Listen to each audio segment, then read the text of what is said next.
Markiban here. Today, we're reacting to his story. It's like this guy talks about stories about his life. It's in his name, his story. So yeah, let's start with the first video. I slid into the back of my Uber, but my driver wouldn't say a word. He gripped the wheel and drove staring straight ahead, not even confirming my name. I asked to use the charger beside him as I was low on battery, but he didn't even respond. I remember feeling annoyed, and my thumb hovered over the 1-star rating for bad customer service. Then I noticed a note taped to the dashboard. To my riders, I lost my son 4 days ago. If I speak, I will cry, but I need to keep driving to afford his funeral. Please let me drive you in silence. I looked at him, and suddenly my phone being low on battery didn't seem like a problem anymore. I instantly tipped him the max, because we never truly know what the strangers next to us are carrying. I slid into the back of my... I had just set a package down on the porch of this mansion when a dog the size of a grown man came off the steps and knocked me flat. I hit the concrete so hard the wind went right out of me, and I couldn't even yell. Then his teeth sank into my leg, and the What the heck is he biting? What? yell came out all on its own. I'm on the ground kicking at him, trying to get him away, when the front door swings open and a woman comes running out in her bathrobe. "No, get away from my baby." I thought I was saved, but she ran right past me and got down on her knees next to the dog with tears running down her face. "Why did you attack my dog, you maniac?" I opened my mouth, but nothing came out. She immediately pulled out her phone and dialed 911 while I watched in shock. A crazy Amazon driver just attacked me and hurt my innocent dog. Then she leaned down close and whispered while smiling from ear to ear, "This is going to make me rich." That's messed up, bruh. Then the cop car pulled up, so I started to stand up because finally somebody was here to fix this. He got out, looked at the big house, looked at the woman cradling her dog, and decided I was the criminal. I desperately tried to argue my case. "You've got it wrong. I was the one who got attacked." For a second, his eyes dropped to my torn pants, and I thought he finally saw it. But the woman yelled, "This maniac came at my dog first, and my lawyer is already writing up the claim, so you're gonna want to get this right, officer." The cop nodded and reached for his cuffs. "You're under arrest, buddy." My heart started pounding. One false report on my record, and I'd lose the only job I had. No. I tried to tell him what actually happened, but he talked right over me like I wasn't even there. "Unless you got something that says differently, you're going straight to jail. Do you have a witness or a camera recording?" I almost said no. Then I remembered the camera on my vest. I clip one on every shift because customers lie about what happens at their door, and it had been running since I clocked in that morning. My hands were shaking with fear, but I got it off and held the screen up so he could see. The dog coming off the porch, me with my arms full and not touching anything but the box. Then her own voice off to the side, clear as anything. "This is going to make me rich." She started shaking her head and opened her mouth, but nothing came out. The cop looked from the screen to her, and the cuffs he'd pulled for me went on her instead. Damn. W. No. I was What the heck was that? Alright.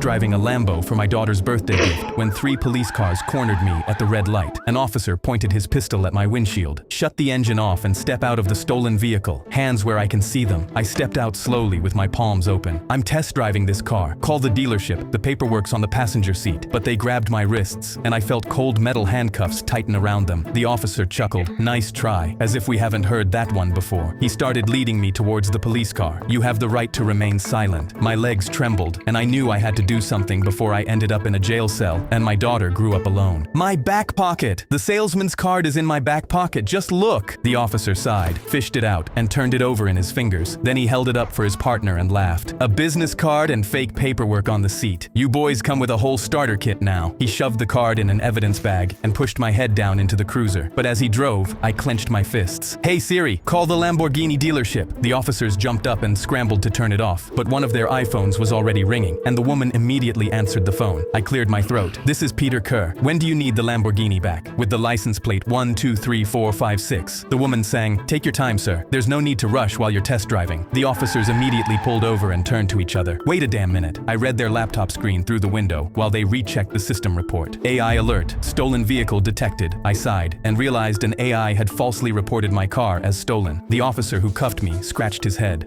My bad son, but you're free to go." But that wasn't good enough for me, so I threatened to sue them unless they agreed to help with my daughter's surprise. They shook my hand and agreed. So that evening they escorted me while I pulled onto our driveway with the Lambo and a bow stuck to the car roof. I was test driving a Lambo. Yeah. I caught the head chef deliberately spitting into my son's food. I noticed my Excuse me? What the heck? Speeding in people's food is crazy. son's chicken was completely pink and raw right as he was taking a bite and immediately slapped his fork away. I didn't want him getting salmonella, so I asked the waitress to bring us a new one. But a minute later, the kitchen doors swung open. The head chef started marching right towards me, and I gripped my chair to brace myself. But then he walked by me and personally set a plate down for some man in a suit. He bowed like the man was royalty and immediately hurried back. I didn't think much and went to use the bathroom, but then I saw it. Through the kitchen window, the chef was holding my son's new plate of chicken. Nobody disrespects my cooking. He was red in the face. Let's see how that kid likes his chicken now. He pulled off his hat and leaned over, dribbling his forehead sweat all over my son's food. My chest instantly went cold, and I clenched my fist in anger, but I just pulled out my phone and calmly hit record. That's when he raised his head and spit into my son's plate. I watched his saliva streak into my son's meal and wanted to scream. He put it on the window to serve, and I was so shocked I nearly dropped my phone. I was still thinking what to do when I saw the waitress grab it and carry it out. I ran back right as my son put his fork in the chicken. "Don't touch that," I yelled, and my son froze with his fork in the air. "Why not, Dad?" I told him, "Just trust me." And that's when my eyes caught the man in the suit. He was writing in a notepad and photographing his plate, almost like he was judging something. I walked over and asked, "Who are you?" And he looked up from his notepad. "I'm the Health and Food Quality Inspector. I'm assessing the chef's performance tonight." "Why?" My jaw dropped, and when I looked back, the chef was glancing at us with a nervous look. Everything clicked, and I immediately set my phone down. I pressed play, and the inspector watched as the chef he was judging spit in my son's food. He immediately set his notepad down so hard the table shook and called the chef. The chef sprinted out, wiping his hands and sweat beading down his forehead. "Sir, whatever this man told you, I can explain." But then he saw himself spitting in my son's plate, and his face instantly deflated. The inspector clicked his pen. "Health Department, you're being fired, effective immediately." SW revenge, bro. He got fired. I got fired for letting a 12-year-old use the bathroom. Our school decided too many kids were wandering the halls, so they banned bathroom breaks during class. Anyone caught in Why would you ban bathroom breaks?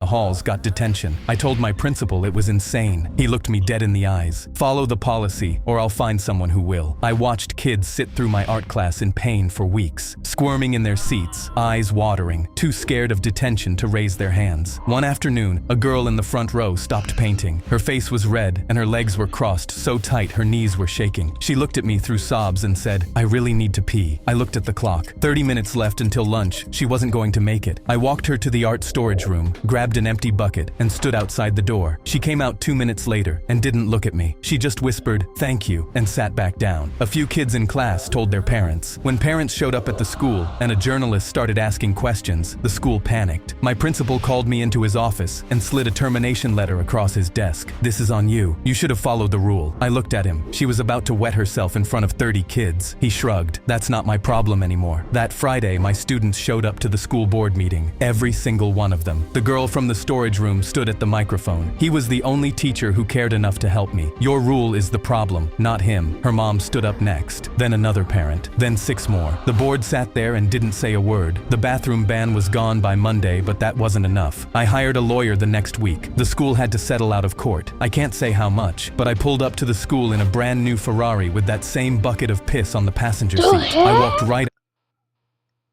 Nah, that's nasty. What? Bro. Up to the principal. "Since the bathrooms work now, I figured you could have this back." I drenched him before he got a word out. I got fired. That's insane. That's insane, bro. Oh my god. My son had just caught the baseball from the field when a woman grabbed his wrist. My son wanted that ball. "Hand it over." Billy ripped his arm free and hugged the ball against his grandpa's old glove while our section was still cheering. I stood up and got between them. He caught it. "It's his." She pointed back at a boy a few rows up who was nervously staring at his shoes. "My son's been waiting all season. Hand it over." My heart was pounding because she wasn't leaving without that ball, but I wasn't going to let her have it. I put my hands up. "Ma'am, please. My dad brought me here every summer. He promised he'd he'd catch Billy a ball one day, and he passed in March before he could. Catching it with the glove was his last gift. My voice cracked in front of 40 strangers. She rolled her eyes. Nice try, but he's 7. He doesn't even know what that thing's worth. She stepped closer with her palm out, and my mouth went dry because nobody around us was getting up to help. That's when her son came down the steps and grabbed her sleeve, his face bright red with embarrassment. Mom, stop. I don't even want it. You're just gonna sell it like you sold the jersey that I got at the football game. My eyes wide. What? What? Nah, bro, that's messed up, bro. I feel bad now. Because she wasn't fighting for her kid. She was just fighting to have an eBay listing. She slapped his hand away without looking at him. He's lying to be nice. He's wanted the ball all week. I was about to drag my son away when suddenly I looked up and saw that all of us were on the Jumbotron. The audience had just watched the whole thing unfold. I waved over the usher who was staring at us, and he ran over to walk her out. The booze rolled down from the upper deck as he walked her up the steps. At the top, she yanked her arm free and lifted her chin, then stumbled on the last step and caught the railing while 3 rows burst out laughing. When the inning ended, a player jogged to the netting and waved Billy down. I told him what the glove meant, and he signed the ball right through the gap to Billy, caught with Grandpa's glove. Her son whispered, "I never wanted it. You deserved it." She tried to take a ball off a 7-year-old to flip it online, and instead, the whole stadium watched it become the one ball money can't buy. Yo, I like this one, bro. I like his story. This video, I love his videos. Well, if you guys enjoyed this video, hope you guys like, subscribe, and go subscribe to his story, and I'll see you guys in the next one. Stay tuned.